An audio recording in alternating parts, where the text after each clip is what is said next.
Hello everybody, Sajay's here, coming back for a review, and today I'm going to be reviewing Classsics Hotrod.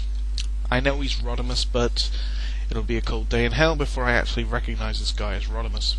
Why give him a crappy name? Just because Hasbro are dumbasses and decide to lose the rights to it? Oh, I won't.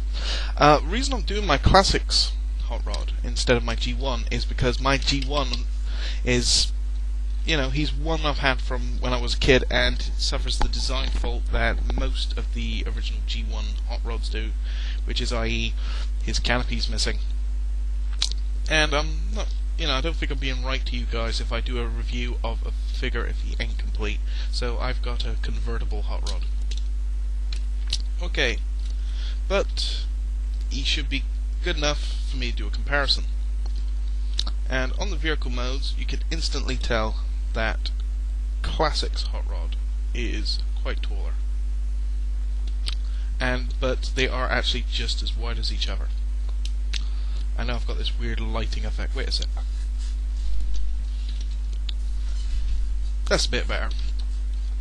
On a Classsics Hotrod himself, he is a lovely, lovely rendition of his classic self. As you can see, he's got all the nice little engine detail, the classic flame decals running up each side, the classic exhaust, not so as pronounced as on the original G1.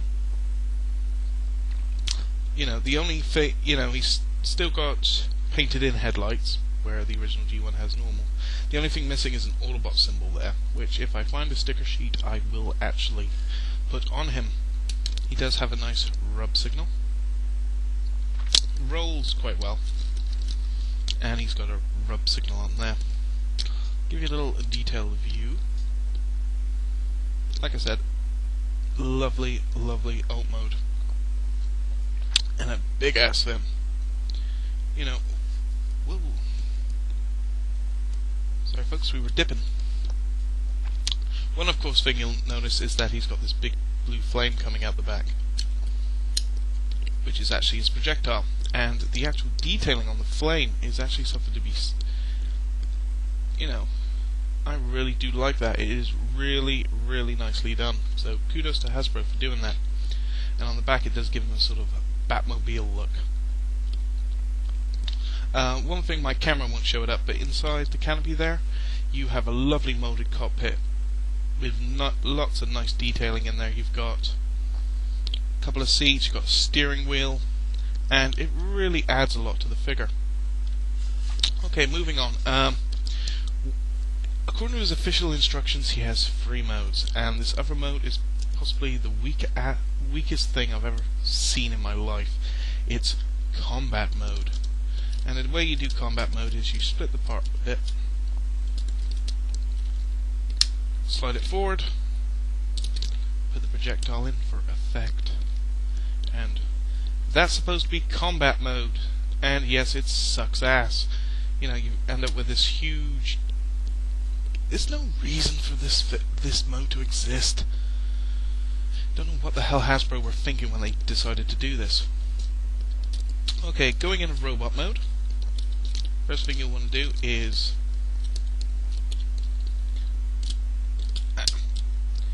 these little tabs here.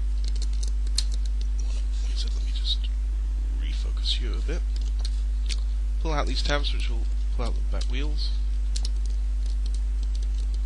You can pull the tires just to bring them out, but I don't recommend. Drop the 2 flaps down. And bring the legs down a bit. Pull the pelvis forward, like that. Now these back sections will actually fold out. And one cool little thing is when you fold this out, it'll also automatically bring out the rear heel spur automatically. It's not an all-morph gimmick or anything like that, it's just the way they've actually put it together. Next you want to grab the front and pull that apart.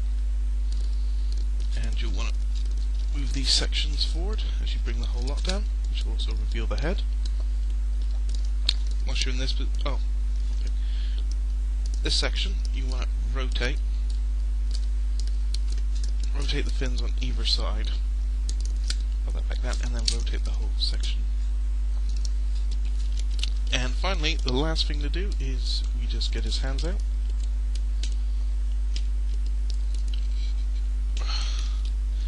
Which for some strange reason the right arm one is really stiff. The left one just pops right out. The right one on mine is really ultra stiff. You will come out.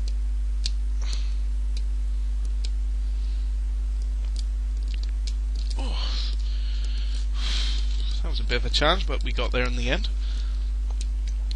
And this is Hotrod, Classsics Hotrod in robot mode.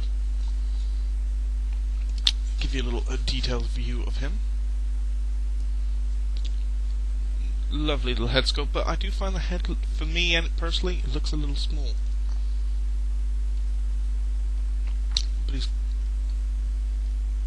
you know, one thing I do like is when you pull him apart, you've got all this new detailing that's now visible.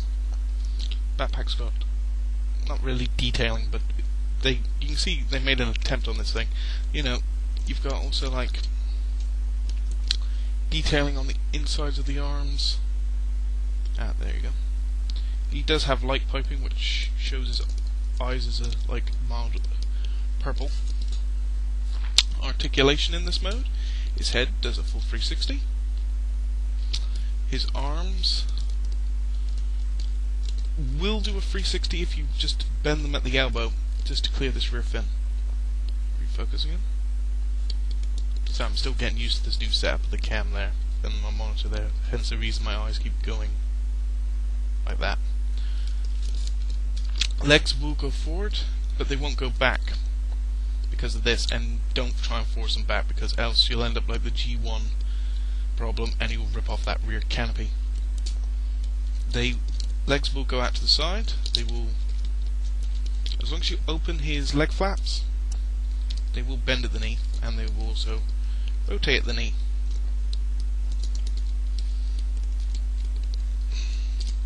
So this guy, the hinges on him are very piddly. Slight negatives on this figure that I personally really don't like is his elbows. Like I say, all linked together.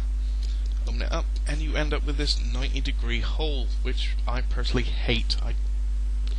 I feel they could have done something better with that.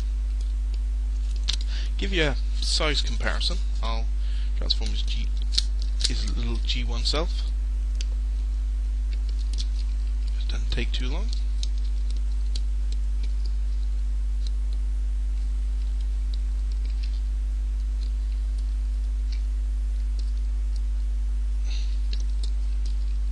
There we go. That's his G1 self. And stand by side, the G1 actually is a lot taller than his Classsics version. You know, he stands a good couple of centimeters off each other. But in this mode, you can also see a lot of the stuff that's been transferred from the original to the new. I.e., you know, you got these leg arrows have been transferred over. The shoulder detail has been made in an attempt.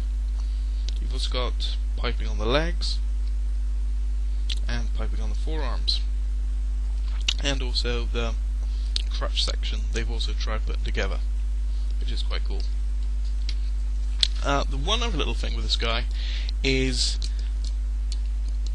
for any of you who have seen the 1986 movie, do know this gimmick, what this is supposed to be, which is his saw blade, which he uses on Quintessa to rescue Cup. But on his actual original box art description, that isn't listed actually as a circular saw. It's listed as a comms device. For the life of me, I don't know why they did that. Possibly because they thought circular saw was too violent or too deadly or something like that. I have no idea, considering he still ends up with huge hoofing hand cannon, which is pretty cool. You can put this guy in a lot of nice poses. Also, the one thing I do personally like on a figure is when he's not in his hand, you can just plug it on his back, and it actually gives him a sort of jetpack look, especially with the flames, which is very cool. would I recommend this guy? Like all classics, definitely. Do pick this guy up. He is a lovely, lovely looking figure. Especially if you can get a Autobot sticker and just put it there. But he is a nice bang up to date version of his classic G1 self. He isn't, of course, the only modern one we've had. We've also had this one, which is Rodimus from Energon. And of course, you've got the Alternator Mustang Hot Rod. Okay, this has been Cyjays and Hot Rod. Hoping you have a nice day, nice evening, whatever time it is. Have a good one, and I'll catch you later. Laters.